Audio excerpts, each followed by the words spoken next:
Drinking buddies, let's figure out what the best craft whiskey is. Let's do a little tournament to find it. Let's go. I'm your drinking buddy. All right, drinking buddies. So a little while back, I did 2 episodes where I tried to find the best craft whiskey. So we already have 2 winners. Got a little distracted with other projects, but we need to pick this up so we can figure out what the best one is. So we have 2 winners, and then I went ahead and gave a bye to New Riff. I don't think that they need to win a challenge to move on. They're one of the best craft distilleries out there. They're getting a bye week, just like, the team with the most wins gets a bye week. They're getting a bye week.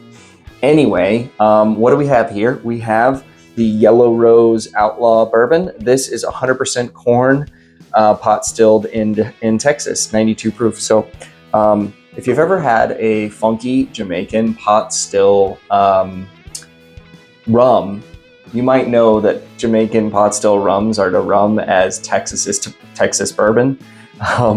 It's weird stuff goes on there. That's a funky whim, and I should be able to smell that a mile away on the nose. This guy, the Oregon Spirits Bourbon, this is a pretty nice 4 grain at 94 proof.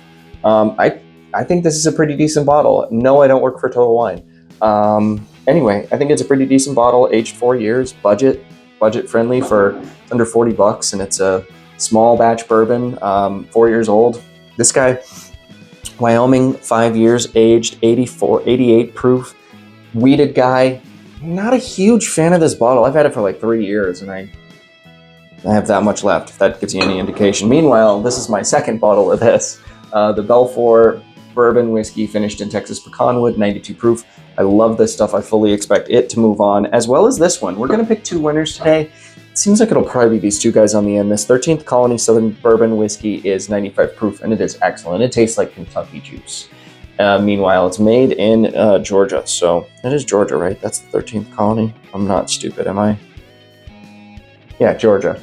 Anyway, this guy is 92 proof or 95 proof, and it is just a really solid bourbon all around. Tastes like a legacy distillery. Let's dive in.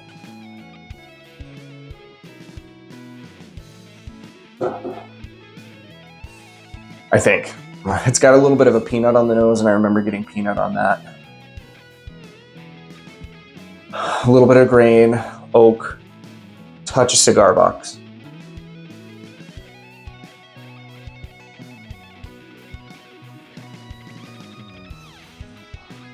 Oh yeah, legacy distillery. That reminds me of, it tastes like a legacy distillery. Reminds me of like a good Jim Beam product, reminds me of a good Heaven Hill product.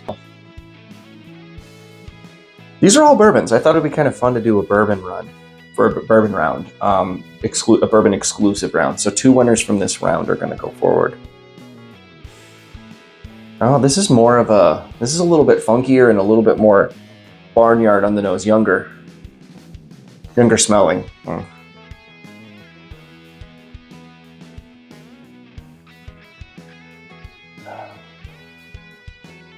I think I gave myself a softball here. I think this might be a really easy clean sweep. That's actually better than I remember it being, but it just doesn't have a lot going on. The 88 proof, it just doesn't do enough for me. It's just a little thin, it's a little light, and there's just like bourbon vanilla and like a subtle hint of cherry, and it just kind of falls flat. It's a decent product though. There's nothing wrong with it. There's no bad flavors here. It's just a little flat. I wanted it at a higher proof. This is barnyard and cornbread on the nose. Oh yeah, that's just so funky. Funky like overripe fruit. Man, like blue corn masa is what I'm getting off this. It is 100% corn whiskey. I'm pretty sure this is this. A little bit of a cigar thing. So nice mesquite notes here. That's actually better than I remember it being. But it is young and grainy. This stuff at an older age could be really good, but it says on the bottle here, aged at least 1 year. And look how dark it is. It could be using some smaller barrels or something like that, but the climate in Texas is all over the place, and therefore they get a lot of barrel extraction really quickly. And, maybe they don't want it to be more than a year. Maybe if over a year it starts to taste over oaked. I don't know.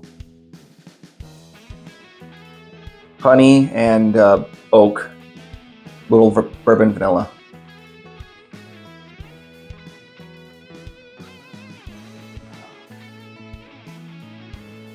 Butterscotch for days here.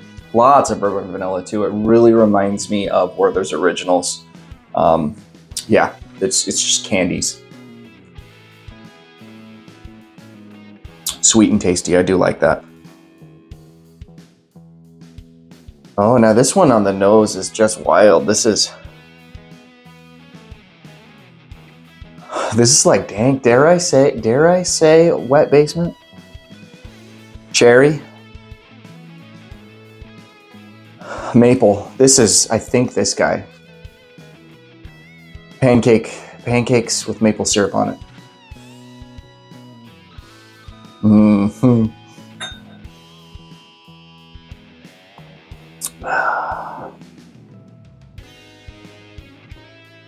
Yeah, that is just excellent. Cherry syrup, maple, pecans, oh man, pecan French toast. That's really good. These two are they're my clear winners, I'm pretty sure.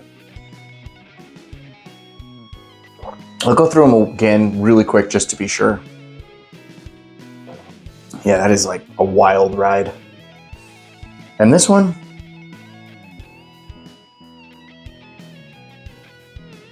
I like slightly more than, maybe this is this. I'm a little unsure of these two now because they are really giving me really similar vibes. But they're both very good whiskeys. They're just not going to win this round. And you know what? If you're new to bourbon, I think these two are actually pretty decent places to start in the craft industry. And you know, if you're getting into craft bourbon, because this one's 88 proof and it's not expensive, and this one's 90 proof and it's not 94 proof and it's not expensive.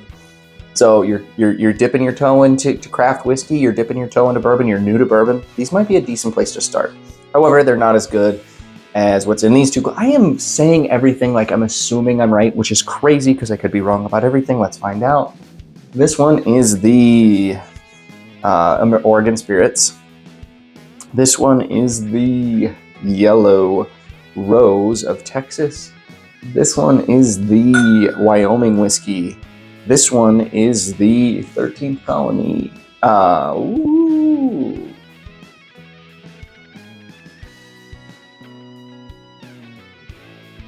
That is kind of wild. I'm actually very surprised that I flopped those two because I was so confident about it. I thought I had this clean sweep in the books, but this turns out to be the Belfour. Interesting. Yeah, I'm getting like the peanut and the like legacy Kentucky stuff off of this one that I got off of this the first time I tried it. Now on this one, I'm getting all those wild notes that I would describe off something that's finished in pecan wood. My mind's actually kind of blown right now because this is my favorite one up here, and I thought for sure that was the Belfour, and it's the 13th Colony. So pretty cool. We now have 5 whiskeys that have moved into the finals. So keep in touch. Check out my channel regularly because I'll be posting more of these. It'll be really cool to see what wins it all. For the final rounds, I really like to do those double blind. Yes, I know what 8 bourbons or ryes will be in the finals, but I'm going to do it kind of interesting. Like example, let's say for an example that Adventurous Stills makes it into the end. I'm going to give the Adventurous Stills bottles that I have for my wife to choose one of them.